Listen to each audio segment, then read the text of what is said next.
Okay, so yesterday I was talking about the Trump peace plan proposed by Mike Pompeo. And I said, look, I haven't read it, but the Russians are flipping out about it. So here's what happened. So Mike Pompeo is a former administration official, I think a former Secretary of State in the Trump administration. And he proposed with someone else that Trump would do the following. And if this is legitimate, this is freaking wild and it would be awesome. If Trump were elected and he did this kind of thing, it's actually better than what Biden is currently doing.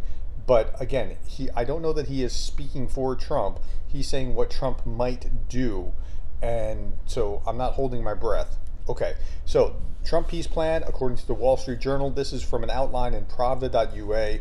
That's Ukraine's paper.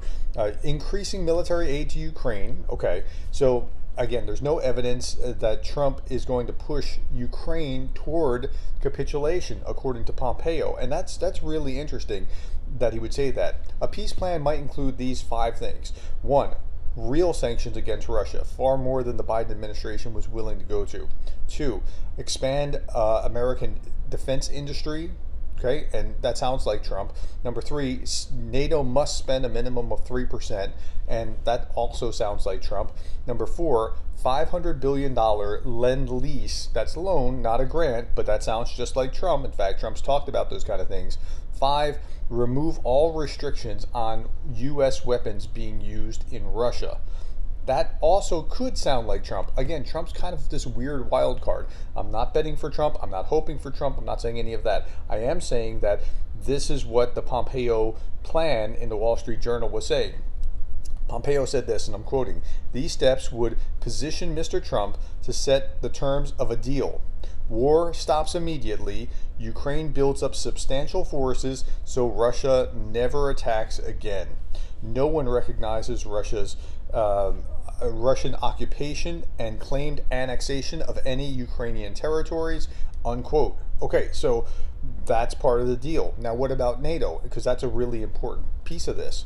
Okay, first, Ukraine is rebuilt with frozen Russian assets. I don't particularly like that, but okay, that's part of the plan. I don't like it because of what damage it can do to the financial system, not because I don't want to see Ukraine rebuilt. Number two, Ukraine joins NATO. So again, if Pompeo is speaking for Trump, this is a pretty awesome innovation. If he's just speculating, I don't know how much it's worth. Okay, next. So Ukraine joined NATO. Next, $100 billion fund to arm Kyiv. U.S. pays 20% of that.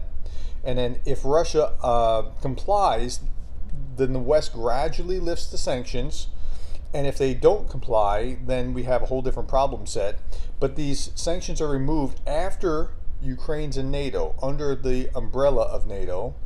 And then finally, it's not half measures of the Biden administration. And